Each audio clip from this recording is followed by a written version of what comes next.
నమస్తే నిజం న్యూస్ కి స్వాగతం. ఎన్నికలు ముగిశాయి. ఇక పాలమూరు అభివృద్ధిపైనే మా దృష్టి ఉంటుందని మహబూబ్ నగర్ ఎమ్మెల్యే ఎన్ఎం శ్రీనివాస్ రెడ్డి అన్నారు. ఈ రోజు మహబూబ్ నగర్ జిల్లా కేంద్రంలోని కాంగ్రెస్ పార్టీ కార్యాలయంలో స్థానిక నాయకులతో కలిసి ఆయన పత్రికా సమావేశంలో పాల్గొని మాట్లాడుతూ కాంగ్రెస్ పార్టీ విజయం కోసం బూత్ స్థాయి కార్యకర్తల నుంచి రాష్ట్ర స్థాయి నాయకుల వరకు అవిశ్రాంతంగా కృషి చేశారని వారందరికీ పేరు పేరున కృతజ్ఞతలు తెలియజేస్తున్నానని ఆయన చెప్పారు. మహబూబ్ నగర్ ప్రజలు డీకే అరుణని మహబూబ్ నగర్ పార్లమెంట్ అభ్యర్థిగా గెలిపించారని ఆయన చెప్పారు.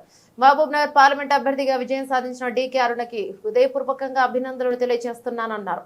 10 ఏళ్ల బీఆర్ఎస్ పాలనలో 100 ఏళ్ల విధ్వంసం జరిగిందని, అది విద్యారంగమే కానీ, వైద్య రంగమే కానీ, ఆర్థిక వ్యవస్థనే కానీ, అది ఇది కాదు, అన్ని వ్యవస్థలు సర్వనాశనం చేశారని ఆయన మండిపడ్డారు. గత 2-3 నెలల నుంచి ఎన్నికల కోడ్ వల్ల అభివృద్ధి పనులు ఆగిపోయాయని, ఇకపైన అభివృద్ధి కోసం పనిచేస్తామని ఆయన స్పష్టం చేశారు. రాష్ట్ర ముఖ్యమంత్రి రేవంత్ రెడ్డి మహబూబ్ నగర్ అభివృద్ధి చేయాలని కంకణం కట్టుకున్నారని, ఆరోగ్యకరమైన పోటీ వాతావరణంలో డీకే అరుణ కేంద్రం నుంచి అధిక నిధులు తేవాలని, డీకే అరుణకి పాలమూరు అభివృద్ధి పైన గురుతరమైన బాధ్యత ఉందని ఆయన స్పష్టం చేశారు. మహబూబ్ నగర్ ఎమ్మెల్యేలంతా పాలమూరు అభివృద్ధికి కోరే వారమే అని, పాలమూరు అభివృద్ధి విషయంలో ఎంపీకి పూర్తి స్థాయిలో అన్ని విధాలా సహకరిస్తామని, మాకెలాంటి విభేషాలు లేవని, కేవలం పాలమూరు అభివృద్ధి మాత్రమే మాకు ముఖ్యమైన స్పష్టం. ఎలక్షన్ రిజల్ట్స్ నిన్నటితో అయిపోయినాయి. హోరాహోరీ పోరాటం జరిగింది. కాంగ్రెస్ పార్టీ కార్యకర్తలు అందరూ 3 నెలలుగా అహోరాత్రులు శ్రమించిండ్రు. చిన్న బూత్ స్థాయి కార్యకర్త నుంచి రాష్ట్ర నాయకుల వరకు అందరూ కూడా మహబూబ్ నగర్ పార్లమెంట్ సీట్ను కాంగ్రెస్ పార్టీ గెలవాలని చెప్పి చాలా తీవ్రంగా ప్రయత్నం చేసింది. వాళ్ళందరికీ కూడా పత్రికాముఖంగా ధన్యవాదాలు తెలుపుతా ఉన్నాం. అలాగే బీజేపీ పార్టీ తరఫున ఎంపీగా గెలిచిన డీకే అరుణ గారికి శుభాకాంక్షలు తెలుపుతా ఉన్నాం, కంగ్రాట్స్ చెప్తా ఉన్నాం. గత 2 నెలలుగా ఏదో ఒక కారణంతో ఎలక్షన్ కోడ్ అమల్లో ఉండి అభివృద్ధి పనులు అన్నీ ఆగిపోయినాయి.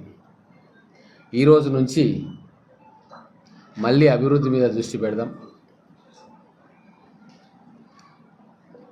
10 ఏళ్ల టీఆర్ఎస్ పాలనలో 100 ఏళ్ల విధ్వంసం జరిగింది.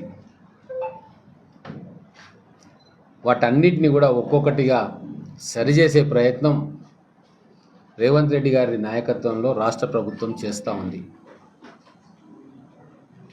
అనేక రంగాలు విధ్వంసానికి గురైనాయి. ఆర్థిక రంగ విధ్వంసం, విద్యారంగ వినాశనం, ఇరిగేషన్ ప్రాజెక్ట్స్ అన్నీ కూడా కుప్పగూలడం లేదా మధ్యలో ఆగిపోవడం, వీటన్నిటినీ ఒక్కొక్కటిగా గాడిన పెట్టాల్సిన బాధ్యత ఈరోజు కాంగ్రెస్ ప్రభుత్వం మీద ఉంది. దానికి చిత్తశుద్ధితోటి మన ముఖ్యమంత్రి గారు, మంత్రివర్గం, ఎమ్మెల్యేలు ప్రయత్నం చేస్తూ ఉన్నారు.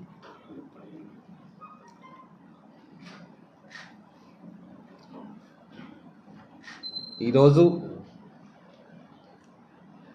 మహబూబ్ నగర్ పార్లమెంట్ ప్రజలు బీజేపీ అభ్యర్థి డీకే అరుణ గారిని ఎంపీగా గెలిపించారు. నిన్నటిదాకా ఎలక్షన్ వాతావరణము, ఏ పార్టీకి ఆ పార్టీ కార్యకర్తలు సహజంగా వాళ్ళ పార్టీలు గెలవాలని చెప్పి ఎవరికి తోచినట్లుగా వాళ్ళు కష్టపడతారు. ఇంకా ఇప్పుడు ఎలక్షన్స్ అయిపోయినాయి, రిజల్ట్స్ వచ్చేసినాయి. ఇప్పుడు మనం అభివృద్ధి మీద దృష్టి పెట్టాల్సిన అవసరం ఉంది. కేంద్రంలో ఎవరు ప్రభుత్వం ఏర్పాటు చేస్తారనేది కూడా రాబోయే 2-3 రోజుల్లో తేలిపోతుంది. నేను గెలిచిన ఎంపీ అభ్యర్థి డీకే అరుణ గారికి హృదయపూర్వకమైన శుభాకాంక్షలు తెలుపుకుంటూ, వారిపైన కూడా గురుతరమైన బాధ్యత మహబూబ్ నగర్ పార్లమెంట్ నియోజకవర్గ ప్రజలు పెట్టిండ్రు.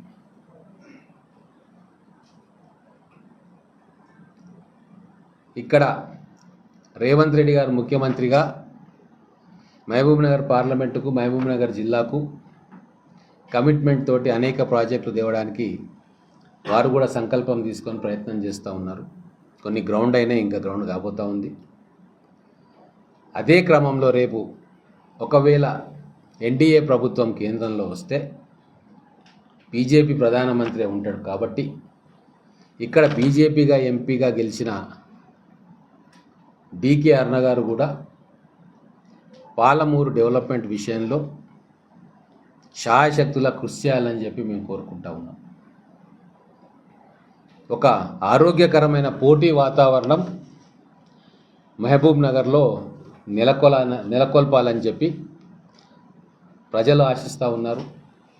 రాజకీయ పార్టీలుగా మేమందరం కూడా ఆశిస్తూ ఉన్నాం. 70 ఏండ్ల కాలంలో సమైక్యాంధ్ర పాలనలో వెనకబడ్డం. తెలంగాణ రాష్ట్రం సాధించుకున్న తర్వాత కూడా బీఆర్ఎస్ పాలనలో పాలమూరు వెనుకకు నెట్టేయబడ్డది. కాబట్టి ఇప్పుడు రాష్ట్ర ముఖ్యమంత్రి రూపంలో రేవంత్ రెడ్డి గారి ద్వారా ఇప్పుడు కేంద్రంలో ఒకవేళ ఎన్డీఏ అధికారంలోకి వస్తే ఎంపీగా గెలిచిన మీరు ఇద్దరు కూడా ఒక ఆరోగ్యకరమైన పోటీ వాతావరణంలో పాలమూరు జిల్లాను పార్లమెంటు నియోజకవర్గాన్ని అభివృద్ధి చేయాలని చెప్పి మేము అందరం కూడా కోరుకుంటా ఉన్నాం.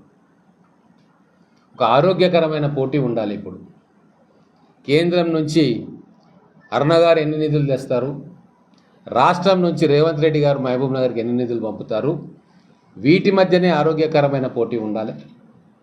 అప్పుడు ఇన్ని సంవత్సరాలు వెనుకబాటుతనానికి గురైన పాలమూరుకు న్యాయం జరుగుతుంది.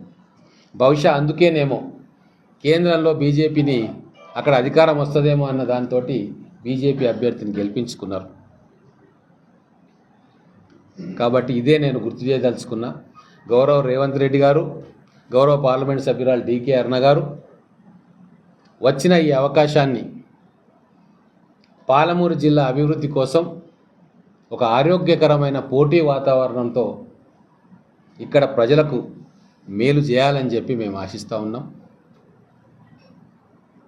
మా వరకు మేము కాంగ్రెస్ పార్టీ ఎమ్మెల్యేలం 7 ఉన్నాం. ఇక్కడ ఖచ్చితంగా అభివృద్ధిలో ఎంపీ గారికి కేంద్రం నుంచి నిధులు కానీ విద్యా సంస్థలు కానీ ఇంకా ఏ రకమైన డెవలప్మెంట్ వర్క్స్లో కూడా పూర్తి సహాయ సహకారాలు మేము అందిస్తాం. మాకు ఎటువంటి భేషజాలు లేవు. తెలంగాణ అభివృద్ధి, మహబూబ్ నగర్ అభివృద్ధి, ఈ 2 ఎజెండాలుగా మనందరం కూడా కలిసి పనిచేద్దామని చెప్పి పత్రికాముఖంగా తెలియజేసుకుంటా ఉన్నా. ఈ వచ్చే 4 సంవత్సరాలు సరే, రేపు స్థానిక సంస్థల ఎన్నికలు ఆ గ్రామాల్లో చూసుకుంటారు.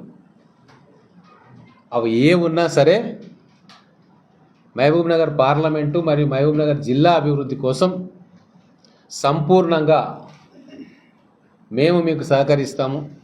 మీరు కూడా రాష్ట్ర ప్రభుత్వానికి సహకరించాలని చెప్పి మీడియా ద్వారా మళ్ళీ ఒకసారి డీకే అరుణ గారికి శుభాకాంక్షలు తెలియజేసుకుంటూ పార్లమెంటు నియోజకవర్గ ప్రజలందరికీ కూడా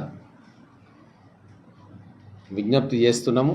మా ఎమ్మెల్యే అందరం కూడా అభివృద్ధి కాముకులం కాబట్టి అన్ని రకాలుగా కేంద్ర ప్రభుత్వం నుంచి తీసుకొచ్చే ప్రతి పనికి మీ వెంబడి ఉంటాం. మీరు కూడా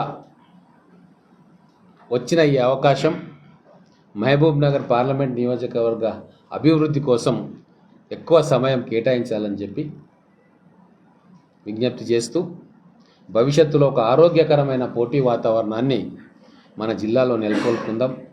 గతంలో ఉన్నట్టుగా కక్షలు, కార్పణ్యాలు, పార్టీల మధ్య విభేదాలు అవన్నీ సిద్ధాంతపరమే. అభివృద్ధి విషయానికి వస్తే అందరం ఒకటే.